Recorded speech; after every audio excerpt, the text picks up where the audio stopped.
ॐ शान्ताकारं भुजगशयनं पद्मनाभं सुरेशं विश्वाधारं गगनसदृशं मेघवर्णं शुभांगं लक्ष्मीकान्तं कमलनयनं योगिभिर्ध्यानगम्यं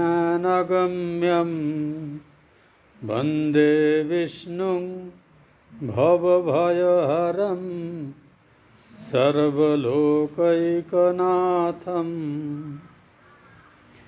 यस्य स्मरणमात्रेण जन्मसंसारबन्धनात् विमुच्यते। नमस्तस्मै विष्णवे प्रभविष्णवे। ओम नमो भगवते वासुदेवाय।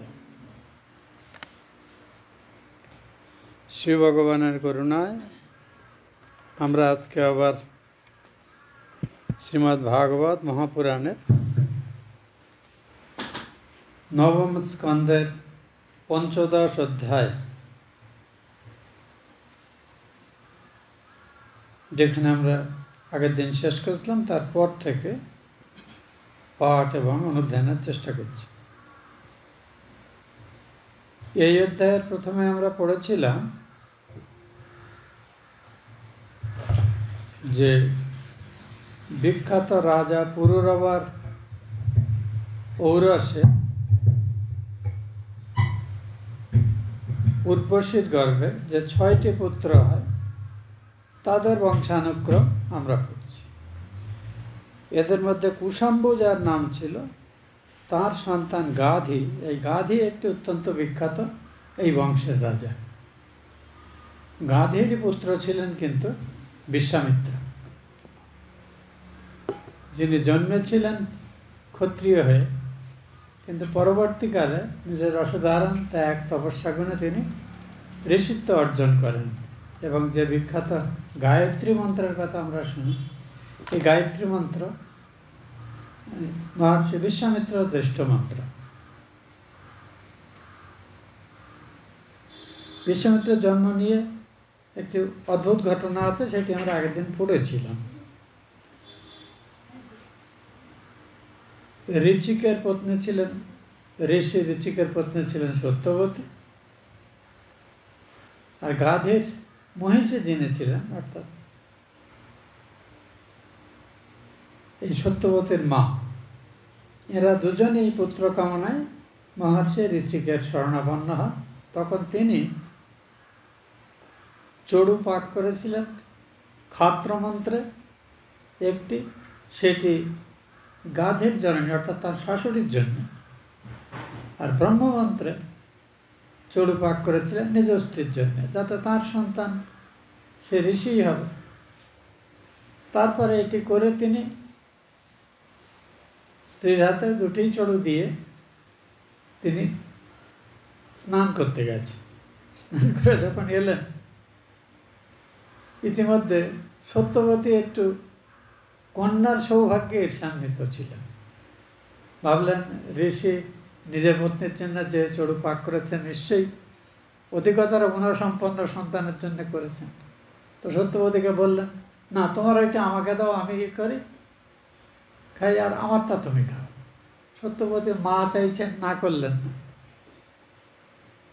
পরবর্তীকালে যখন উভয়ে এটি পাক করার পরে স্নান করে ঋষি আসলেন, তারপর ঋষি যখন জানলেন যে তুমি অত্যন্ত অন্যায় কাজ করেছ, 2টি চড়ু দুজনকে আলাদা আলাদা কেন আমি করেছি তার পেছনের কিছু না বুঝে তোমরা এই বদল করে একটা ভয়ঙ্কর বিপর্যয় তোমরা তৈরি করেছ।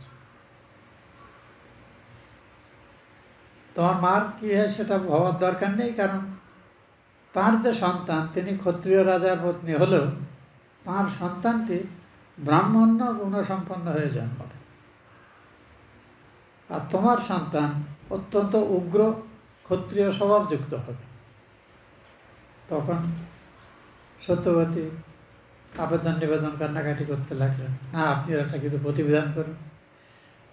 বলে, দেখো, এর বিধান শুধু এটুকু আমি করতে পারি, আমার যেটা সামর্থ্যের মধ্যে তোমার সন্তান এরকম হবে না, কিন্তু তার যে সন্তান অর্থাৎ তোমার পৌত্র কিন্তু এরকম উগ্র ক্ষত্রিয় ধর্ম স্বভাবযুক্ত হলোও তাই। সত্যবতীর গর্ভে যমদগ্নির জন্ম হলো। এই যমদগ্নির 4 সন্তান, তাদের মধ্যে সবথেকে ছোট হলেন রাম, যিনি পরবর্তীকালে পরশুরাম নামে খ্যাত হলেন। তার ইনি যমদগ্নির পুত্র নাম। এই পরশুরামের সম্পর্কে এখানে আমরা শেষ করেছিলাম এই বলে যে এই রাম 21 বার ক্ষত্রিয়দের দুর্বৃত্ত ক্ষত্রিয়, অসংযত, যারা ক্ষাত্র ধর্ম পালন না করে বরং সমাজের বোঝার স্বরূপ এমন ক্ষত্রিয়দের তিনি 21 বার পৃথিবী থেকে এরকম ক্ষত্রিয়দের তিনি নিধন করেছিলেন। এইটা শোনার এখানে আমরা শেষ করেছিলাম। এইটা শোনার পরে পরীক্ষিত প্রশ্ন করছেন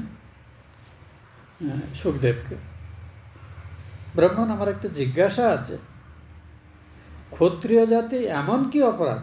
হ্যাঁ, ক্ষত্রিয়দের মধ্যে কেউ কেউ দুর্বৃত্ত হতে পারে, কিন্তু গোটা ক্ষত্রিয়দের বধ করলেন পরশুরাম, তাও তিনি একটি ঋষির সন্তান। এই কি করে সম্ভব হলো? সবাই তো দুর্বৃত্ত ছিল না, এটা কেন হলো? তখন সুখদেব বলছেন, তাহলে বিস্তারিতভাবে বলি। এই হৈ বংশজাতীয় ক্ষত্রিয়দের মধ্যে বিখ্যাত রাজা ছিলেন কার্তবীর্য অর্জুন। ইনি যাগযজ্ঞ করে ধর্মসম্মতভাবে রাজ্য পালন করে যজ্ঞাদি করে নারায়ণের অংশসম্ভূত ঋষি দত্তাত্রেয়ের বিশেষ আনুকূল্য লাভ করেন এবং এই দত্তাত্রেয়ের আশীর্বাদে তাঁর 1000 হাত হয়েছিল, অর্থাৎ তিনি একসঙ্গে 500 ধনু চালনা করতে পারতেন এবং অসম্ভব শারীরিক শক্তিও ছিল। তো তিনি শত্রু সৈন্যের মধ্যে অপরাজেয় ছিলেন এবং ওই সময় দ্বিতীয় কেউ রাজা ছিল না যে তাঁর সমতুল্য ছিল। এখন যে কোনো মানুষের মধ্যে যখন অলৌকিক শক্তি সামর্থ্য খুব বেশি পরিমাণে আসে, তার মধ্যে যদি সাত্ত্বিক বৃত্তির ঘাটতি হয়, রজগুণের যদি বৃদ্ধি হয়, তার মধ্যে দম্ভ, অহংকার এবং সারা পৃথিবীর উপরে আমি একাধিপত্য করব, এই ধরনের প্রবণতা তৈরি হয়।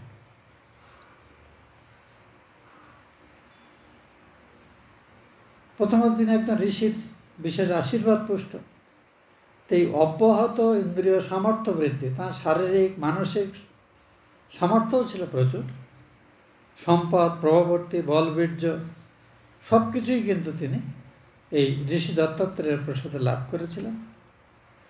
তো তিনি স্বচ্ছন্দে যেমন খুশি সেরকম চলতে লাগলেন। একসময় তিনি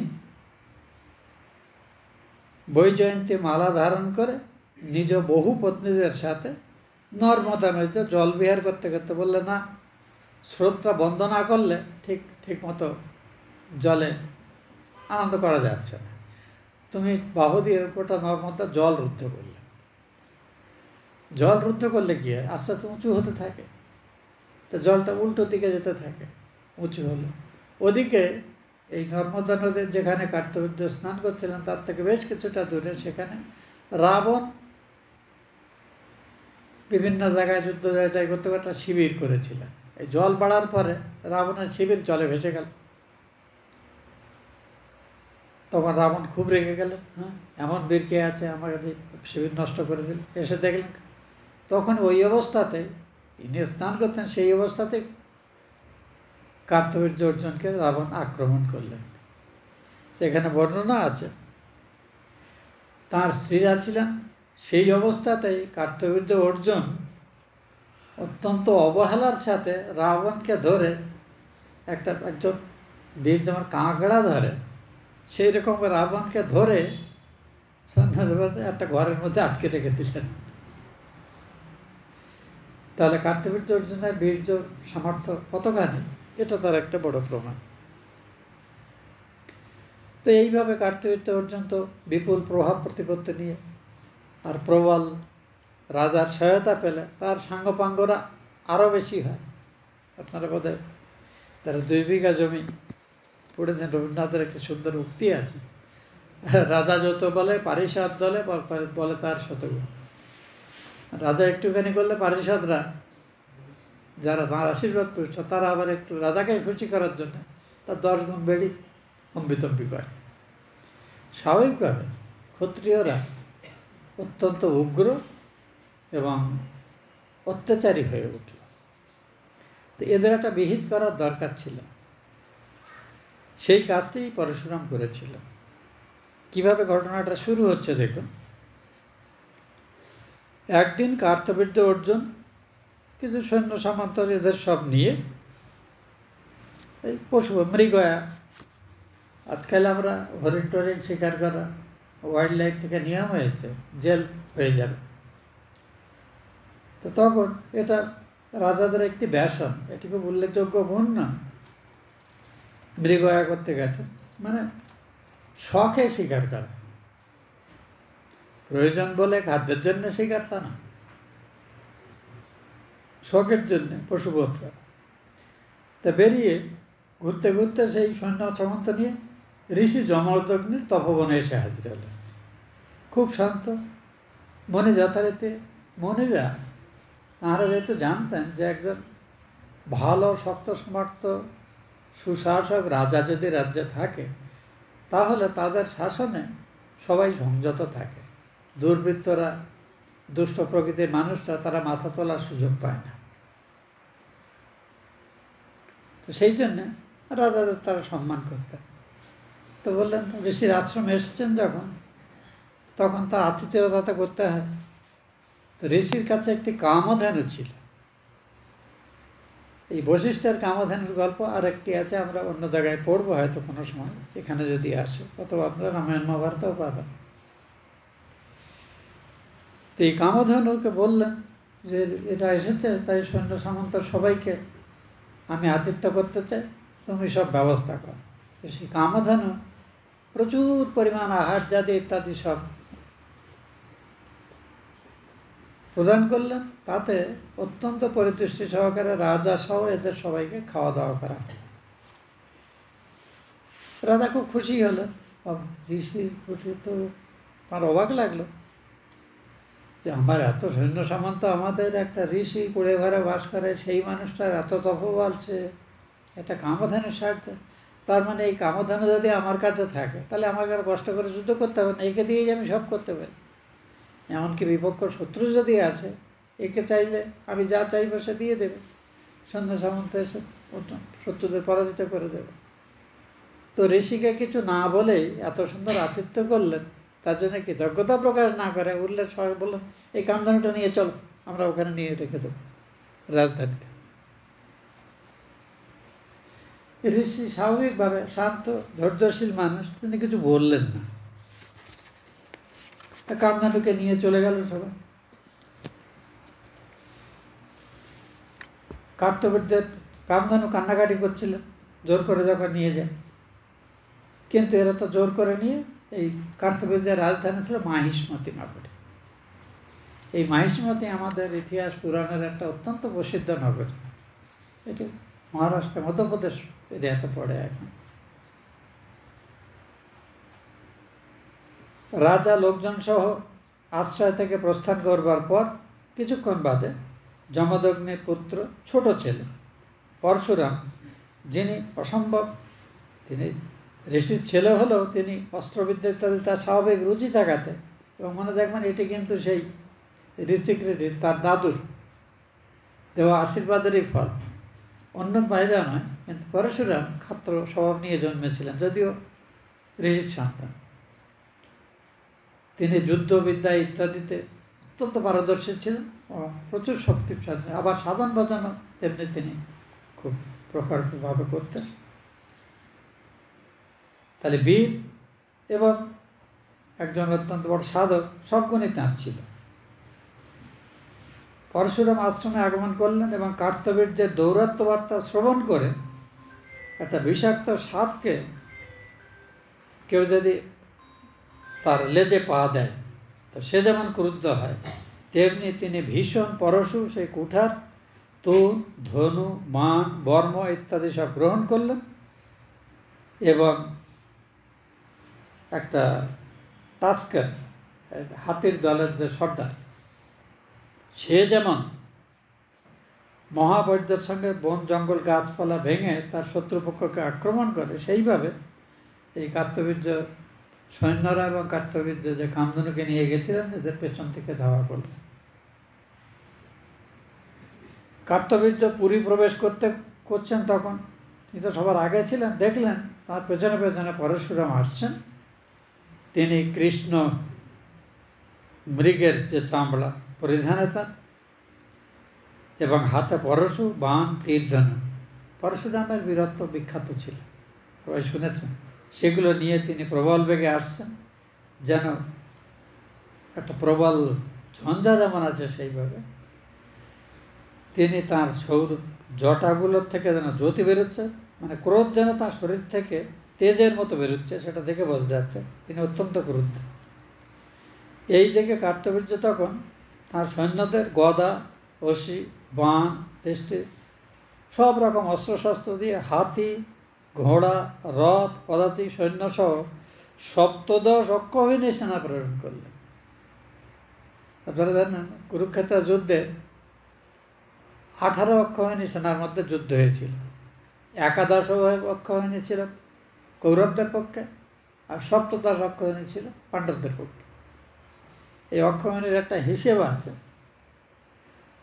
যে যত হাতি তার 10 ভাগের 1 ভাগ, হাতি 10 ভাগ এমনি করে করে থাকে, পদাতিকের থেকে, তারপরে ঘোড়ায় চলবে, তারপরে রথি, তার থেকে এমনি করে করে সব আসে। সে বিশাল একটি সংখ্যা। তো এরা পরশুরাম একা আর এই 17 অক্ষৌহিনী এরা পরশুরামকে আক্রমণ করল। কিন্তু পরশুরাম মন এবং বাতাসের ন্যায় বেগশালী এবং পরসৈন্য মর্দনে অদ্বিতীয় বীর। তিনি যে যে স্থানে পরশু প্রবাহ করতে লাগলেন, সেই সেই স্থানে তাঁর প্রতিপক্ষ বীরেরা ছিন্ন বাহু, ছিন্ন উরু, ছিন্ন শরীরযুক্ত হয়ে, মানে কবন্ধযুক্ত হয়ে পড়ে থাকলেন। রণক্ষেত্র যেন এই বীরদের রক্তে প্রায় কর্দমাক্ত হয়ে গেল। তখন কার্তবীর্য অর্জুন হয়ে রাজা, তিনি দেখলেন যে আমাকে নিজে যুদ্ধে যেতে হবে, সৈন্য সামন্ত দিয়ে হবে। তখন তিনি যথারীতি রথ নিয়ে, তীর, ধনুক ইত্যাদি নিয়ে করলেন এবং তার যে অসাধারণ সামর্থ্য, একই সঙ্গে তিনি 500 ধনু চালনা করতে পারতেন, সহস্রবাহু ছিল। তো সেইভাবে তিনি আক্রমণ করলেন। কিন্তু পরশুরাম একটা বা তীর ধনুক দিয়েই আক্রমণ করছেন, কিন্তু তাঁর প্রখরতা এত বেশি ছিল, তিনি কার্তবীর্য অর্জুনের সোনার সমস্ত অস্ত্র, সমস্ত বাণ সব কিছুকে নষ্ট করলেন। শেষে তিনি কুঠার নিয়ে এক এক করে ওর 1000 হাত সব কেটে দিলেন এবং তার মাথাটাও কেটে ফেললেন। তারপর অর্জুন স্বীয় ভুজ দ্বারা ভুরি ভুরি যখন তার তীরগুলো ভেঙে দিলেন পরশুরাম, তখন তিনি পাহাড়, গাছপালা ইত্যাদিগুলো পরশুরামকে আক্রমণ করার চেষ্টা করলেন, কিন্তু শেষ পর্যন্ত পরশুরামকে তিনি থামাতে পারলেন না। এইভাবে অর্জুনকে ছিন্ন বাহু এবং গিরিশৃঙ্গ তুলে তার মস্তক ও রামের কুঠারাঘাতে পতিত হল। হে কুরুনন্দন, পিতা অর্জুন নিহত হওয়া মাত্র তাঁর 10,000 ছেলে ভয়ে যে যেদিকে পারল পলায়ন করল। তখন পরবীরঘাতী পরশুরাম সবৎসা কামধনুকে নিয়ে সেই পরিকৃষ্ট গাভীকে আবার পিতার আশ্রমে গিয়ে পিতার হাতে সমর্পণ করলেন এবং কি কি হয়েছে যুদ্ধ সেগুলো সব বললেন। যমদগ্নি সাধক মানুষ, তত্ত্বজ্ঞানী, তিনি পুত্র রামকে বললেন যে রাম, তুমি মহাবীর, তুমি যে কাজ করেছ সেটা অসাধ্য সাধন, কারণ বর্তমান পৃথিবীতে এমনকি রাবণও কিছু করতে পারবে না। কার্তবীর্য অর্জুন এত শক্তিধর, তাকে সসৈন্যে তুমি একাই পরাজিত করেছ, এটা অতুলনীয় কাজ। কিন্তু তুমি মনে রাখো, আমরা ব্রাহ্মণের ক্ষমাগুণী ধর্ম। তুমি যেটি করেছো সেটিও ক্ষত্রিয় ধর্মসুলভ আচরণ করেছিল, এটা তোমার কাছে কাম্য নয়। সর্বোপরি একজন বিধিবৎ সম্মতভাবে যে রাজাকে সিংহাসনে বসানো হয়েছে, সেই রাজাকে নিহত করলে রাজ্যে অরাজকতা তৈরি হয় এবং এতে দুর্বৃত্তরা সাহস পায় এবং নিরীহ সৎ সাধারণ মানুষদের দুর্বৃত্ত হয়। ওই জন্য রাজা থাকা কাম্য। সদ্গুণশালী রাজা হলে ভালো, তা নাহলে অন্তত রাজাহীন রাজ্যের থেকে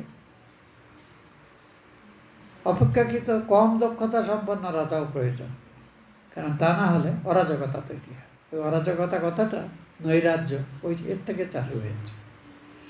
তা বললেন, তুমি বীরত্বের পরিচয় দিয়েছ ঠিকই, কিন্তু এটা কিন্তু ব্রাহ্মণের ধর্ম নয়। সর্বোপরি তিনি কিন্তু রাজা হিসেবে অত্যন্ত দক্ষ এবং প্রজাদের সর্বতভাবে কল্যাণই তিনি করতেন। তুমি যেটা করেছো এতে তুমি কিন্তু এর ফলেই হবে।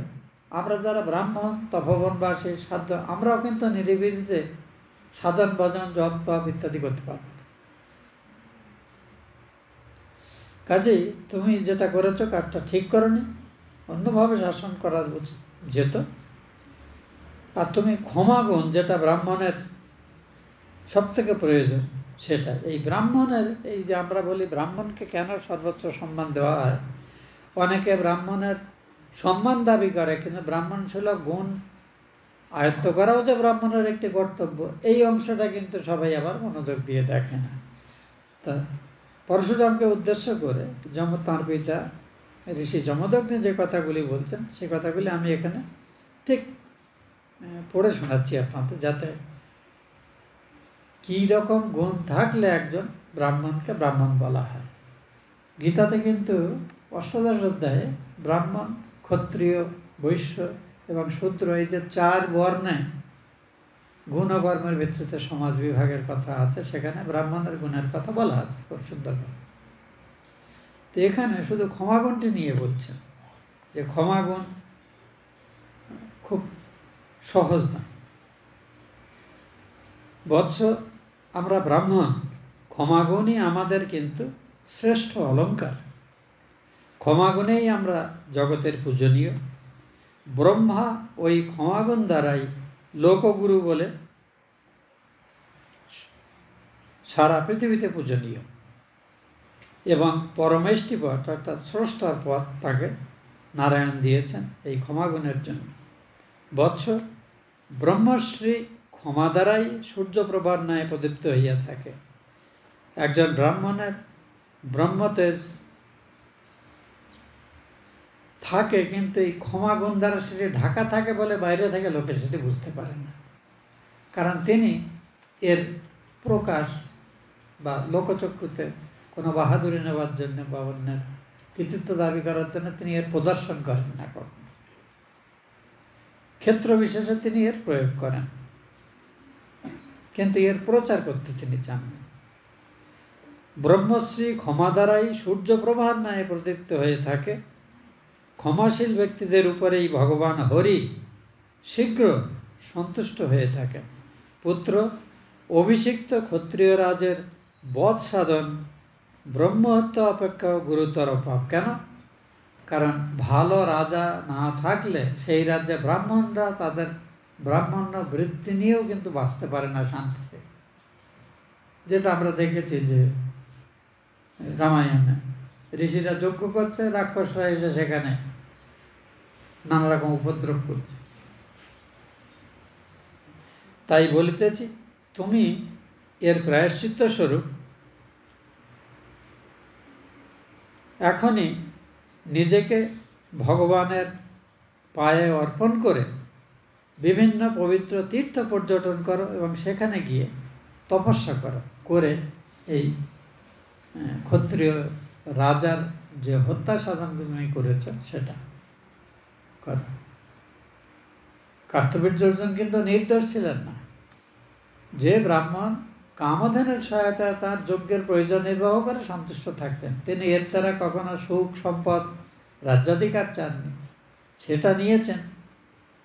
সেটা অর্থাৎ তুমি তাকে তোমার বীর্যবর্তার পরিচয় দিয়ে কামধেনু উদ্ধার করে আনতে পারতে, কিন্তু তাকে প্রাণহানি করাটাই তোমার সঠিক সিদ্ধান্ত হয়নি। এটি যমদগ্নি বললেন। পরশুরাম বরাবরই পিতার আজ্ঞাবহ ছিলেন, তার আরেকটি পরিচয় আমরা পাবো এখানে। সুখদেব বললেন, হে কুরুনন্দন, পিতা যমদগ্নি এইভাবে উপদেশ করলে পরশুরাম তখনই নিজ এই যে ক্ষত্রিয় রাজাকে বধ করার প্রায়শ্চিত্ত স্বরূপ তিনি পুরো 1 বছর ধরে সমস্ত তীর্থাদিতে পর্যটন করলেন, করে নিজেকে এই পাপ থেকে মুক্ত করে আশ্রমে ফিরে এলেন। এরপরে একটি ঘটনা হলো, একদিন রামের জননী রেণুকা গঙ্গায় গিয়েছিল। ওই সময়ে গন্ধর্বদের রাজা চিত্ররথ পদ্মমালা পরিহিত হয়ে অন্যান্য ওই গন্ধর্ব রমণীদের সাথে, অপ্সরা ইত্যাদিদের সঙ্গে খেলা করছিলেন, জলক্রীড়া করছিলেন। রেণুকা একান্ত মনে সেটা দেখছিলেন খুব স্বাভাবিকভাবে। এই যে মানুষের সদ্বুদ্ধি আমাদের থাকতে পারে, কিন্তু আমাদের সামনে যদি কেউ অসংযতভাবে কোনো যৌনাচারে আবৃত্ত হয়, সেটা কিন্তু আমাদের মনে চঞ্চলতা তৈরি করে। সেটাই হয়েছে। রেণুকা শীঘ্র জল নিয়ে আসবেন, তারপরে যমদগ্নির হোমের পূজার সময় হয়েছে, তার আগে চলে আসবেন। কিন্তু এই দেখতে দেখতে তিনি অন্যমনস্ক হয়ে গেছিলেন। ততক্ষণে স্বামীর হোমে যে বসার সময় অতিক্রান্ত হয়ে গেছে। শুধু তাই না, মনে মনে তিনি এই যে চিত্ররথ গন্ধর্ব রাজা, তার প্রতি একটু আসক্তিও যুক্ত হয়েছিলেন। অপ্সরাদের সহিত জলক্রিয়া করছেন দেখে রেণুকা একান্ত মনে তাই দেখছিলেন। এদিকে যমদগ্নির হোমের সময় উপস্থিত হল। রেণুকা তা ভুলে গেলেন। তিনি গন্ধর্বরাজের প্রতি কিঞ্চিত স্পৃহাবতী হয়ে পড়েছিলেন। যাই হোক, কিছুক্ষণ পরেই তিনি নিজের ভুল বুঝতে পারলেন এবং ঋষির হোমে বসার সময় অতিক্রান্ত হয়েছে জেনেই তাড়াতাড়ি তিনি চলে এলেন। এবার জল নিয়ে ঋষির কাছে রেখে তিনি অবনত মস্তক, বুঝতে পেরেছেন তাঁর ভুল হয়েছে। তিনি অত্যন্ত ভীত হয়ে হাত জোড় করে মাথা নিচু করে দাঁড়িয়ে রইলেন স্বামীর কাছে। রেণুকা ব্যস্ত হইয়া গঙ্গা হইতে জল লইয়া গিয়া জলকলস মন সম্মুখে রাখিয়া কৃতাঞ্জলি পুটে দাঁড়াইলেন। মনি রেণুকাকে কিছু জিজ্ঞাসা করলেন না, কিন্তু ধ্যান করেই বুঝতে পারলেন রেণুকার মানসিক ব্যভিচার জানতে পারলেন। তিনি মনে মনে যে ঋষি পত্নী হয়েও যে এই গন্ধর্ব রাজার এই জলক্রীড়া দেখে তার প্রতি তাঁর যে মানসিক দৌর্বল্য তৈরি হয়েছিল, এটা মনে জানতে পারলেন এবং জেনে তার মধ্যে ক্রোধ হলো। তিনি তখন পুত্রদের ডেকে বললেন, তোমাদের এই ব্যভিচারিণী মাকে এখনই তোমরা বধ করো। এখন অন্য 3 জন সন্তান, তারা কেউ পিতার এই আজ্ঞা পালন করল না। পরশুরাম একটু কার্যান্তরে ছিলেন, তিনি আসতেই বললেন, বললেন তোমার এই মা পাপাচারিণী হয়েছে, একে এখনই বধ করো। এবং এই ভাইরা, এদের আমি বলেছিলাম বধ করতে, এরা করেনি, এদেরকেও মেরে ফেলে। পরশুরাম অত্যন্ত বুদ্ধিমান ছিল। তিনি কোনো দ্বিধা না করে, কারণ তিনি তার পিতার তপশক্তি সম্পর্কে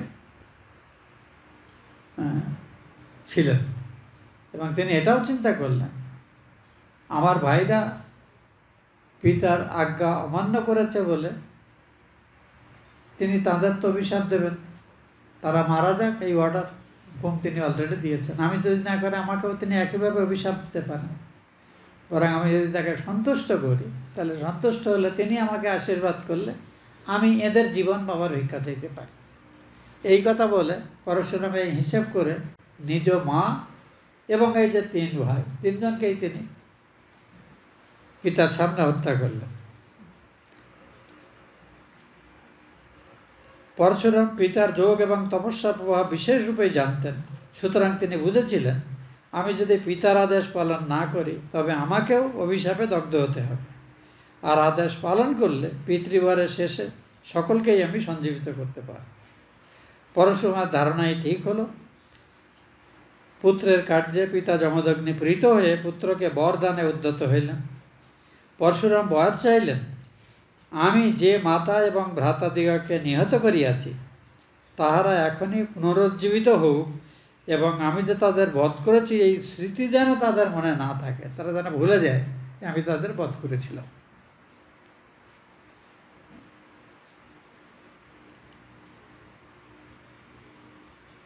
ঋষি বললেন, ঠিক আছে, তাই হবে। বলা মাত্র পরশুরামের জননী রেণুকা এবং তার বাকি 3 ভাই তারা যেন যথারীতি আবার সুস্থ সবল হয়ে সে ঘুম থেকে ওঠার মতো স্বাভাবিকভাবে জেগে প্রাণ ফিরে পেল। এবং তাদের অকুশল ভাব কিছুই লক্ষিত, এবং তারা যে পরশুরামের হাতে নিহত হয়েছিল এমন কোনো ভাবও তাদের থাকলো। এটা ঋষির তপপ্রভাব। এইভাবে পরশুরাম পিতার তপপ্রভাব বুঝতে পেরে বন্ধুবধ করেছিলেন। এটা একটা বড় কোশ্চেন যে তিনি বাবাকে সন্তুষ্ট করার জন্যে মাকেও যে হাতে বধ করেছে, মা শুধু না, মা এবং 3 ভাইকে বধ করেছিলেন। এ সম্পর্কে আমরা কাহিনী তো সবটা জানি না, ওই জন্য অনেকে আমাদের কনফিউশন তৈরি করে। এখানে পুরো উপাখ্যানটি আমরা পেলাম। এরপরে সুখদেব বলছেন রাজা পরীক্ষিতকে, হে রাজন, কার্তবীর্য অর্জুনের পুত্ররা পরশুরামের হাতে তাদের পিতা যে নৃশংসভাবে বধ হয়েছেন এবং তাতে বহু সৈন্যবধ হয়েছে, এই হিংসা কিন্তু তারা মনে মনে চেপে রেখেছিল। তারা যুদ্ধক্ষেত্রে পালিয়ে গেছিল এবং তারা সুযোগ সন্ধান করতে থাকে কি করে পরশুরাম এবং ওই কামধেনুর যে আসল মালিক ঋষি যমদগ্নি এদের কি করে প্রতিশোধ নেবে। তারা সবসময় সুযোগ খুঁজত, কিন্তু রামের তেজ বীর্যে পরাভূত হয়ে তারা কিছু করতে পারতো না, কিন্তু তাদের মনে শান্তি ছিল না। তারা খবর রাখতো সবসময়। একদিন তারা শুনল পরশুরাম তার ভাইদের নিয়ে আশ্রম থেকে কিছুটা দূরে কোথাও কোনো কাজে গেছেন। এই অবসরে তারা বেশ কয়েকজন একসাথে এসে ঋষির কাছে আসলো, এবং সেখানে এসে যমদগ্নি ভগবানে মনোনিবেশ করে তাঁর এই অগ্নিহোত্র যেখানে করতেন, উপাসনা করতেন, যেখানে বসেছিলেন। এই পাপমতী অর্জুনের ছেলেরা, কার্তবীর্য অর্জুনের ছেলেরা সেই অবস্থায় দেখে মুনিকে ওই অবস্থাতেই বধ করলো নিরপরাধ। তিনি কোনো প্রতিরোধেরও চেষ্টা করেনি তাকে। যখন তারা বধ করতে যাচ্ছে, রেণুকা তাদের কাছে খুব কাকতি মিনতি করেছিলেন এবং প্রাণ ভিক্ষা করেছেন, তো ইনি নিরীহ মানুষ, একে মেরো না, তোমাদের জন্য শত্রুতা, তোমাদের পিতাকে আমার ছেলে রাম বধ করেছে, রামকে তোমরা মারো, এটা করে না। কিন্তু এরা রেণুকার আবেদন নিবেদনেও এ করলো না। কিন্তু যেই কুরুর ক্ষত্রিয় অধমেরা সে কথায় কোনো কর্ণপাত করলো না। তারা তৎক্ষণাৎ মুনির শিরচ্ছেদ করে মুনির মাথাটা নিয়েই চলে গেল। এই দুর্ঘটনায় রেণুকা দুঃখ শোকে অভিভূত হয়ে তিনি শোকাবেগে নিজেই নিজের দেহ পীড়িত করতে লাগলেন, মানে দেয়ালে বা মাটিতে মাথা ঠোকার মতো করে হা রাম হা রাম। তিনি জানেন তার অন্য ছেলেদের একটা সামর্থ্য নেই, একমাত্র রাম যদি আছে, রামই তাঁর এর প্রতিকার করতে পারে, এই বলছেন।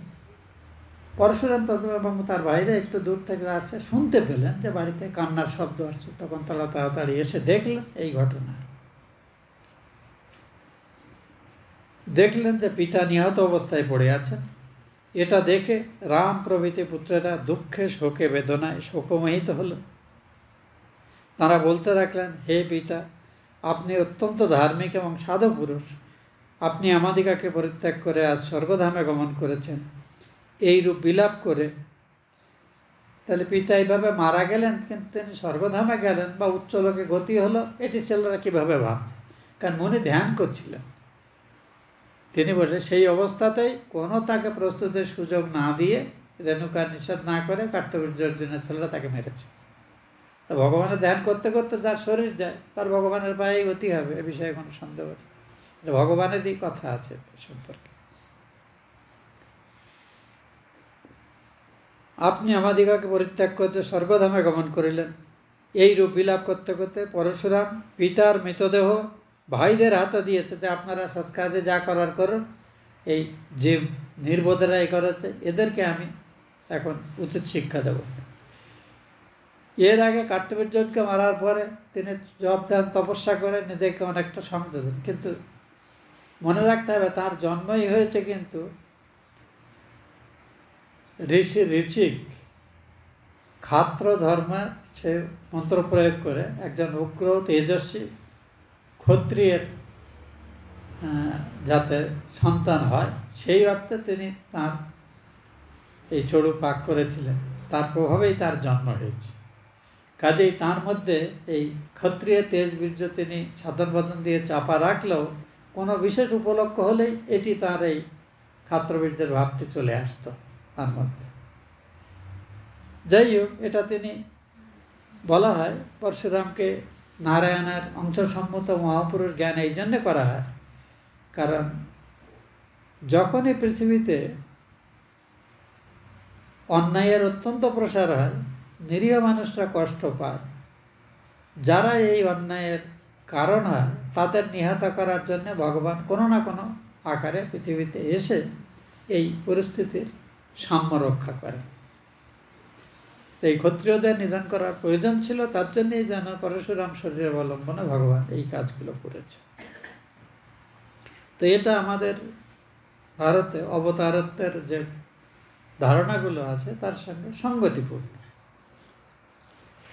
অতঃপর পরশুরাম ব্রহ্মহত্যায় অর্জুন রাজধানী মাহিষ্মতি ইতিমধ্যেই শ্রীভ্রষ্ট হয়েছিল, কারণ যখন কার্তবীর্যের ছেলেরা এই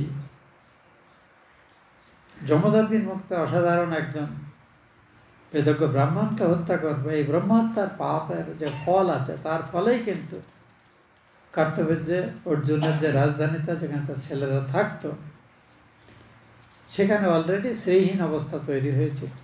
পরশুরাম সেখানে গিয়ে এই সমস্ত ছেলেদের সব তিনি কাটলেন, যত তারা এবং তাদের সঙ্গে যত ক্ষত্রিয়দের সব মাথা কেটে কেটে জমা করলেন, সেটা প্রায় একটা পাহাড়ের মতো হয়ে গেল। এত ক্ষত্রিয় নিধন তিনি করলেন, সে অল্প অপরাধী হোক আর বেশি অপরাধী হোক, সবাইকে তিনি বিচারে বধ করলেন। সেই মস্তক রাশি পর্বতাকারে পরিণত হলো। অতঃপর পরশুরাম তাহাদের রক্ত দিয়ে একটি ভয়াবহ নদী নির্মাণ করলেন, যে নদী ব্রহ্মবিদ্বেষী দিগের কাছে অত্যন্ত ভয়াবহ হল। এইরূপে ক্ষত্রিয় জাতি অন্যায় আচরণপরায়ণ হয়ে গেলে তিনি পিতৃবধকে উপলক্ষ করে হেতু করে ১বিংশতি বার এই পৃথিবীর ক্ষত্রিয়দের তিনি মেরে ফেলেছিলেন। নিহত ক্ষত্রিয়দিগের রক্ত দিয়ে পরশুরাম সমন্ত পঞ্চকে, এটি আমাদের উত্তর পশ্চিম ভারতের একটি এরিয়া, কুরুক্ষেত্র অঞ্চল বলে বলা হয়, সেখানে ৯টি হ্রদ প্রস্তুত করেছে। তিনি নিহত পিতার মস্তক আনিয়া পিতার মৃতদেহে সংযোজিত করলেন এবং কুশের উপরে সেই দেহ স্থাপন করে বিধিসম্মতভাবে যজ্ঞাদি দ্বারা সর্বদেবময় শ্রীহরির অর্চনা করলেন। এরপরে ততক্ষণে ক্ষত্রিয় নিধন করার পরে সমস্ত পৃথিবী পরশুরামের হস্তগত হয়েছে, কারণ সব ক্ষত্রিয় রাজাদেরই তিনি প্রায় নিহত করেছেন। তো তিনি যজ্ঞের দক্ষিণাস্বরূপ, যজ্ঞে 4 জন ঋত্বিক থাকে, তিনি হোতাকে দক্ষিণাস্বরূপ হোতাকে পূর্ব দিক, ব্রহ্মাকে দক্ষিণ দিক, অধ্যর্যুকে পশ্চিম দিক এবং উদ্গাতাকে উত্তর দিক দান করলেন। ইহা ভিন্ন অন্যান্য ঋত্বিক দিগাকে অবান্তর দিক, কারণ 10টা দিক আছে তো সেইটাই অবান্তর দিক, এবং কশ্যপকে মধ্যদেশ এবং উপদ্রষ্টাকে আর্যাবর্ত ভূমি দক্ষিণা দিয়া সদস্য দিগকেও যথোচিত ভূমি দক্ষিণা প্রদান করলেন। অতঃপর মহানদী সরস্বতীতে অবভৃত স্নান করিবার পর তাহার নিখিল পাপ দূর হল।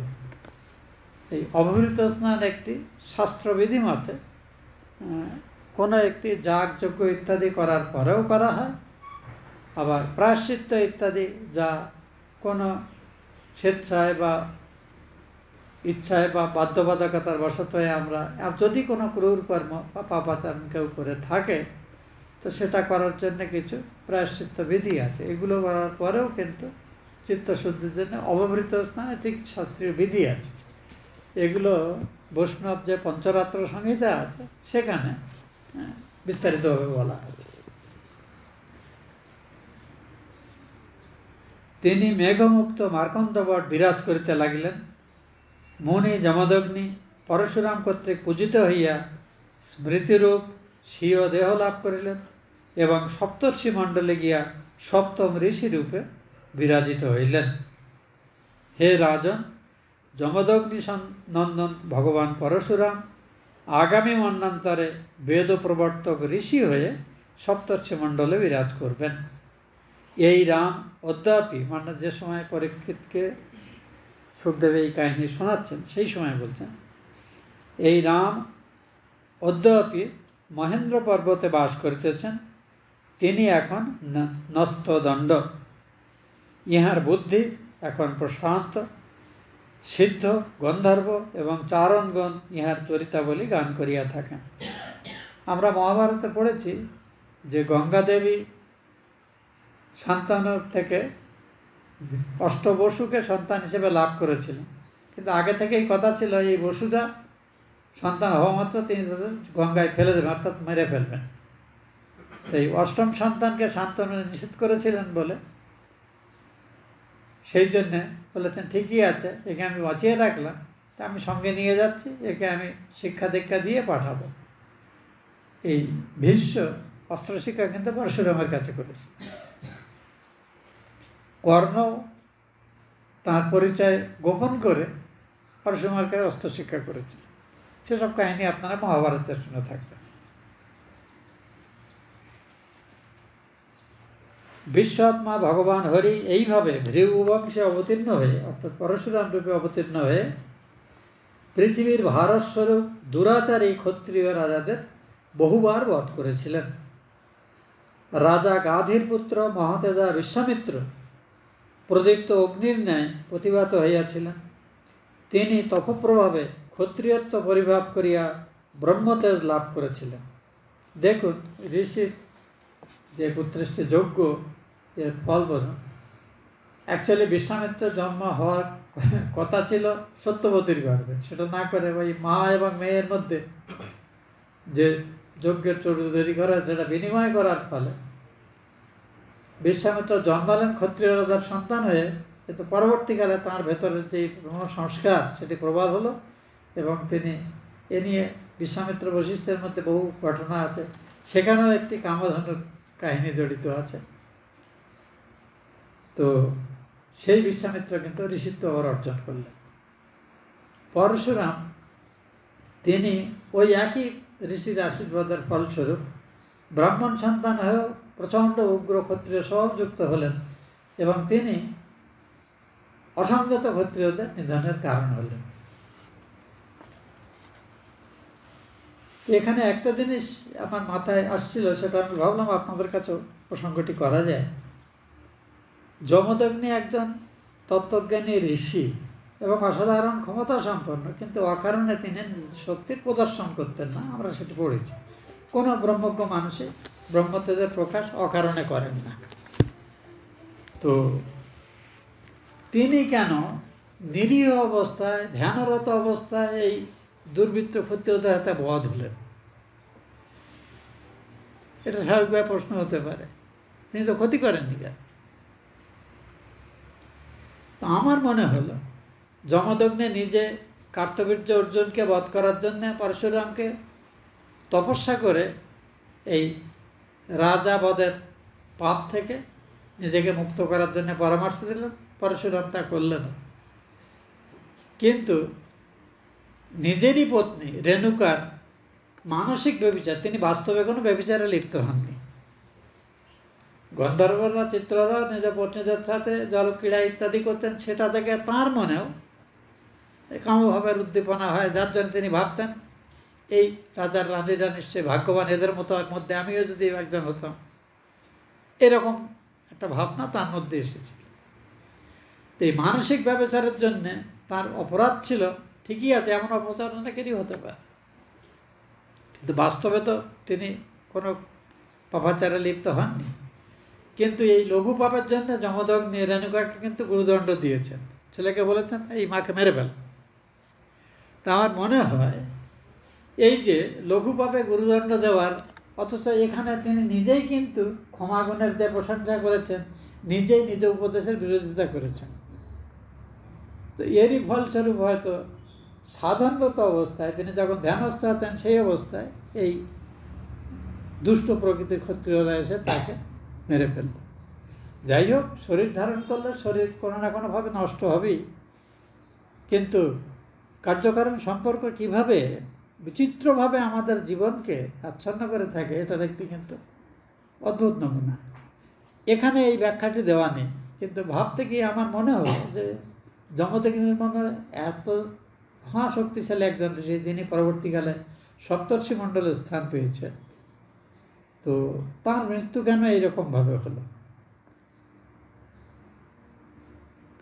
তো আমার মনে হয়েছে এটা যেন তিনি এই তার স্ত্রীর প্রতি যে অধৈর্যের পরিচয়, যেটা তো অন্য কোনো শাস্তি হতে পারছে, তপস্যা করতে পারে, যেটা অহল্যার ক্ষেত্রে হয়েছিল। গৌতম তাকে বলেছিল যে তুমি যে এই করেছো, তুমি ওই একেবারে জড় হয়ে থাকো। তো তিনি প্রস্তরীভূত হয়েছিলেন এবং শ্রীরামচন্দ্রের পাদস্পর্শে তিনি আবার নিজ প্রাণ জীবন ফিরে পেলেন। তা শাস্তিটা অন্যরকম হতে পারত। এই যে লঘু পাপে গুরুদণ্ড যেটা দিয়েছিলেন যমদগ্নি নিজ পত্নীকে, তো আমার মনে হয় এর জন্যে তিনি নিরপরাধ হয়েও তাকে এত অপঘাত মৃত্যুর শিকার হতে হলো দুষ্ট ক্ষত্রিয় হাতে, যখন তিনি ধ্যানরত আছেন সেই অবস্থায়। যাই হোক, এরপরে যেভাবে বর্ণনা আছে সেটা আমরা এখানে শেষ করতে পারি।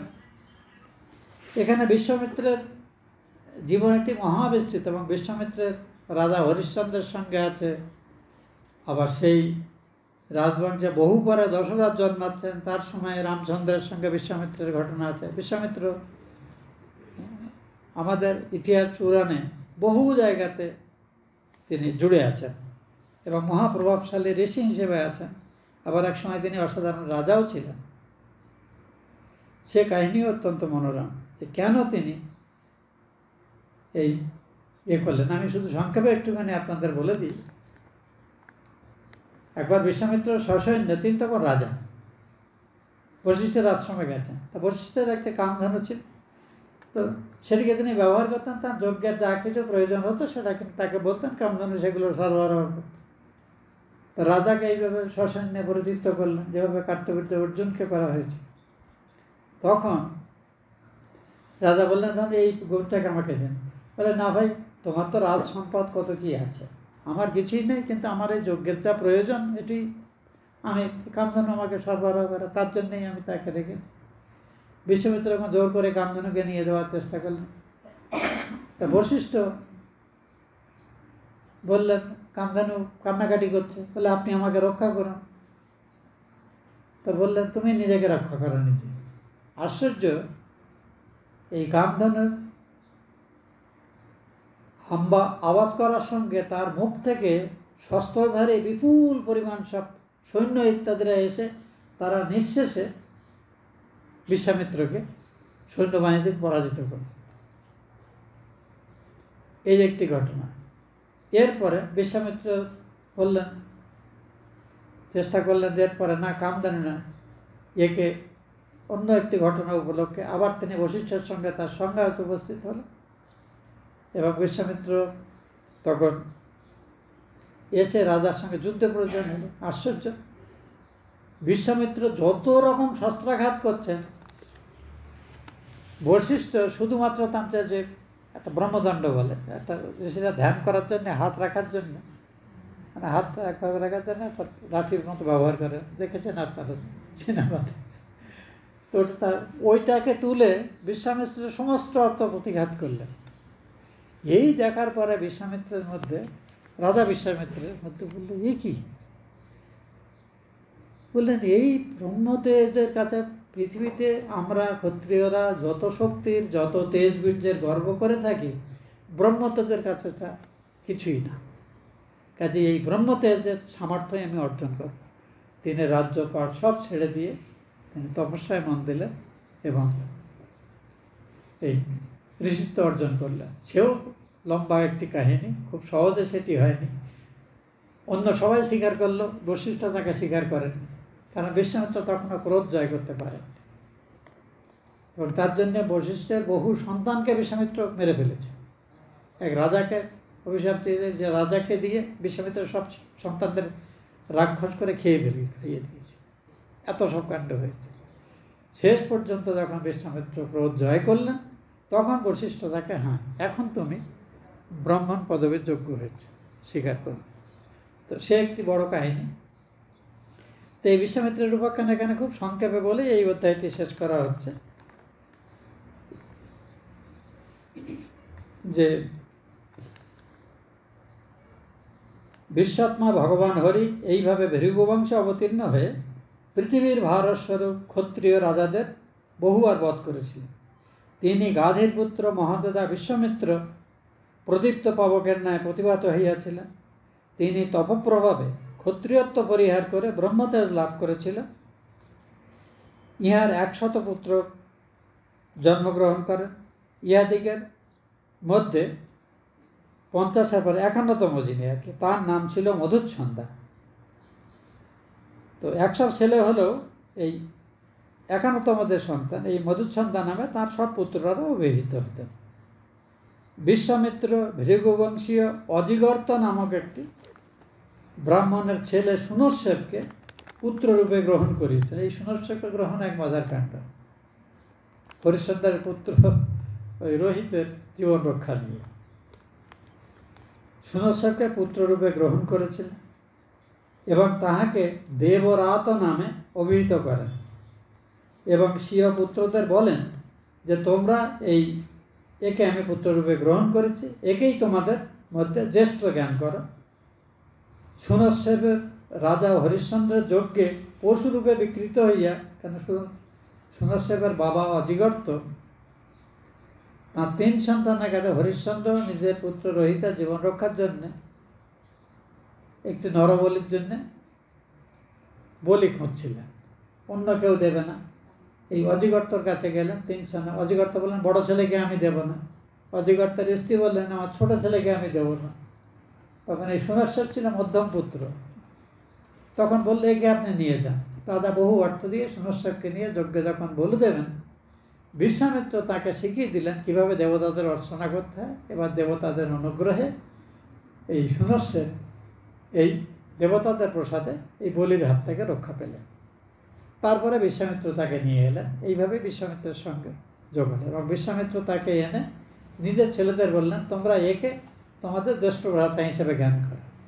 তার প্রথম 50 জন ছেলে তারা বলল, না, তা কেন হতে যাবে, মানে আমরা তোমার ছেলে হয়ে রাজ্যপাট কিছু পাবো না, এ থেকে উড়ে এসে জুড়ে বসে আমাদের উপরে হবে, এটা কী কারণ? খুব স্বাভাবিকভাবে। কিন্তু তাদেরকে বিশ্বামিত্র বললেন, তোমরা অধঃপতিত হবে। এরপরে নিজে পর সন্তান বললেন, আপনি বললেন আমরা একে আমাদের জ্যেষ্ঠ বলে জ্ঞান করছি। পরের যে 49 জন, 50 জন তারা স্বীকার করে নিল সুনশ্বেপকে। তো বিশ্বামিত্রের মধুচ্ছন্দা নামে যে 50 জন জ্যেষ্ঠ পুত্র ছিলেন, তারা এই সুনশ্বেপ, যার নাম বিশ্বামিত্র দেবরাত, মানে দেবতার আশীর্বাদে প্রাপ্ত হয়েছিলেন বলে দেবরাত এই নাম হলো। দেবরাতের জ্যেষ্ঠত্ব ভালো চোখে দেখল না। এই জাতীয় বিশ্বামিত্র মুনি ক্রুদ্ধ হয়ে তাদের অভিসম্পাত করলেন যে তোমরা দুর্জন, তোমরা আমার অবাধ্য হচ্ছ, কাজেই তোমরা ম্লেচ্ছ হয়ে যাবে। মধ্যম পুত্র মধুচ্ছন্দা 50 কনিষ্ঠ ভ্রাতার সহিত একযোগে বললেন, পিতা, আপনি যাহাকে জ্যেষ্ঠ বা কনিষ্ঠ বলে মনে করবেন, আমরাও তাহারই জ্যেষ্ঠত্ব বা কনিষ্ঠত্ব স্বীকার করব। তখন এই সকলে মন্ত্রদ্রষ্টা সুনশ্বেপকে আপনাদের জ্যেষ্ঠ বলে মেনে নিলেন এবং বললেন, আমরা সকলেই আপনার কনিষ্ঠ হলাম। পুত্রদের এই কথায় বিশ্বামিত্র অত্যন্ত প্রীত হলেন এবং তাদের বললেন, হে বৎস, তোমরা যেহেতু আমার কথার মান্যতা দিয়েছ, আমি আশীর্বাদ করলাম তোমরাও ভবিষ্যতে বহু পুত্র পৌত্রবান হবে এবং জগতে খ্যাতি লাভ করবে, যা তোমার এই আগের বড় ভাইরা ওরা পাবে না। এই দেবরাত তোমাদের কৌশিক গোত্রীয়ই হইলেন, অর্থাৎ বিশ্বামিত্রের গোত্রভূত বলে পরিচিত হইলেন। কৌশিক গোত্র, কৌশিক বিশ্বামিত্রের নাম, আর এক নাম, কারণ ইনি আমার পুত্র হইয়াছে, কাজে তোমাদের সকলেরই গোত্র হলো কৌশিক গোত্র। সুতরাং তোমরা ইহারই অনুগত হও। এছাড়াও বিশ্বামিত্রের অষ্টক, হারিত, জয়, ক্রতুমান প্রভৃতি আরও কয়েকজন পুত্র ছিল। এইভাবে কেহ অভিশপ্ত, কেহ অনুগৃহীত এবং কেহ বা পুত্ররূপে কল্পিত হওয়ায় কৌশিক গোত্র নানা প্রকারে বিভক্ত হইয়া পড়ে এবং দেবরাতকে জ্যেষ্ঠ করাতেই এইরূপ হইয়াছে। এইভাবে সংক্ষেপে বিশ্বামিত্রের উপাখ্যান শেষ করা হলো। এবার পুরুরবার বাকি যে সন্তান, তাদের সন্তানদের সংক্ষিপ্ত বর্ণনা এখানে দেওয়া হচ্ছে। আমরা সময় হয়ে গেছে, তাহলে এই অধ্যায় থেকে আমরা পরের দিন করব।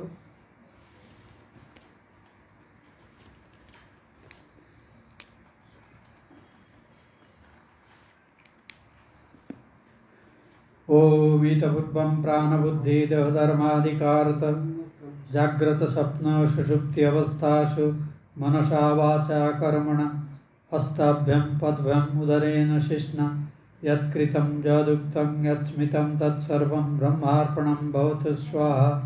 मां मोदयं च सकलं श्रीरामकृष्णचरणे समर्पये। ओम विधिहीनं क्रियाहीनं मन्त्रहीनं यदर्चितं मया निवेदितं भक्त्या परिपूर्णं तदस्तु मे।